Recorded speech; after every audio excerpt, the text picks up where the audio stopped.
Audio Jungle.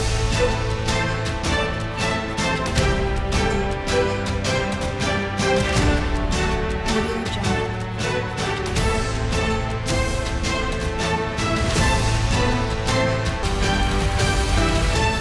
Audio Jungle. खबर गोंडा से है, जहां आगामी विधानसभा चुनाव को लेकर सभी राजनीतिक पार्टियां वोट साधने में लगी हुई हैं। बसपा ब्राह्मण समाज को जोड़ने के लिए जगह जगह प्रबुद्ध वर्ग सम्मेलन कर रही है और लोगों को तिलक लगाकर उनका सम्मान करने में जुटी है।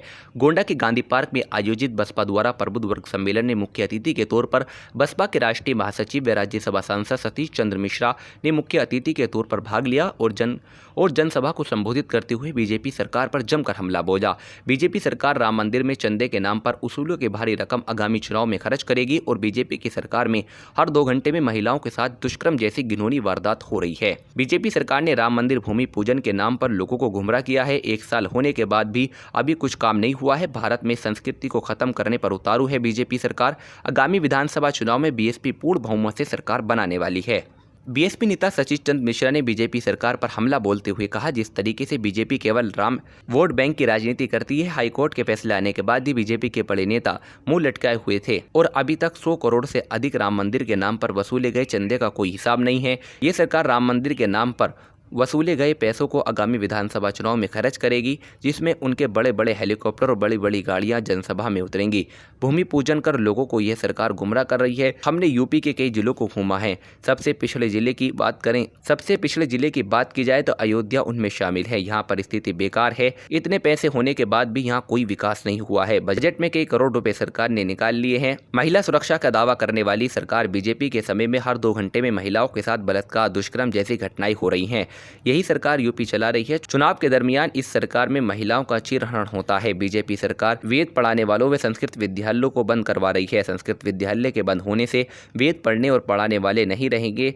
ये सरकार केवल ब्राह्मणों की उपेक्षा कर रही है और भारत से संस्कृति खत्म करने के लिए बीजेपी सरकार कोई कसर नहीं छोड़ रही है। वह लगातार ब्राह्मणों के ऊपर हमलावर कर रही है। इसका खामियाजा मौजूदा सरकार को भुगतना पड़ेगा। जिस तरीके से समाजवादी पार्टी सत्ता से चली गई, उसके बाद अब बीजेपी की सरकार जाने वाली है। सुरक्षा देने की बात कही थी महिलाओं को। महिलाओं से कहा हमारे साथ आ जाओ, हम तो सुरक्षा देंगे महिलाओं को। लेकिन उसके बाद क्या हुआ? महिलाओं के साथ में जो है आज हर 2 घंटे में एक महिला के साथ दुराचार और बलात्कार होता है। आज उत्तर प्रदेश इस तरह की सरकार चल रही है और इसको कहते थे सुरक्षा देंगे। याद करिए बहन मां, संस्कृति खत्म होगी तो यहाँ पर वेद पढ़ने वाले नहीं होंगे, वेद पाठ कराने वाले नहीं होंगे। तो इसलिए ऐसा काम कर दो कि यहाँ से संस्कृति खत्म हो जाए और यहां से सनातन धर्म ही खत्म हो जाए। इस तरह की इनकी योजना है। लेकिन ब्राह्मण समाज तो इनके इन्हीं सब बहकावों में आ गया। वो तो इसी में आ गया, वरना कि यहां पर तो मंदिर बन गया होगा। इन्होंने इतना रुपया इकट्ठा किया है पूरे सन 93 से लेकर के और अभी तक कितना रुपया इकट्ठा किया इसका कोई हिसाब ही नहीं है। लाखों हजार करोड़ रुपए इकट्ठा कर लिए कि राम मंदिर बनाना है। यहीं से नहीं, देश विदेश से भी रुपया इकट्ठा किया।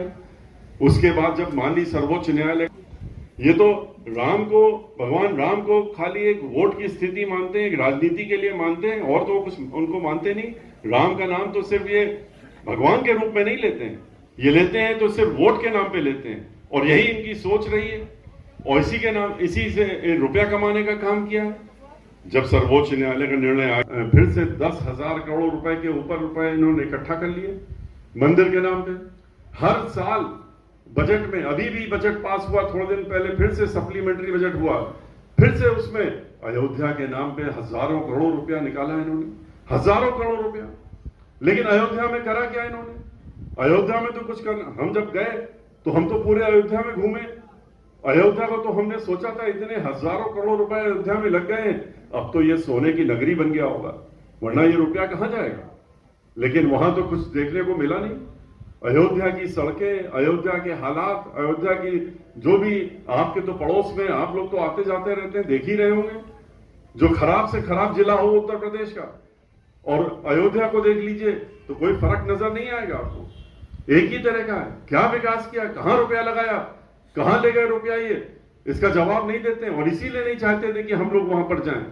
ये अपनी पार्टी के लिए इस्तेमाल कर रहे हैं उस रुपए को, अपने लिए उसका पार्टी और सहयोगी जो इनके दल हैं, जो भी इनकी संस्थाएं, उसमें इस्तेमाल कर रहे हैं। अभी जब चुनाव आएगा 2021 का, तो उसी रुपए को लेकर के और चुनाव लड़ने का काम करेंगे।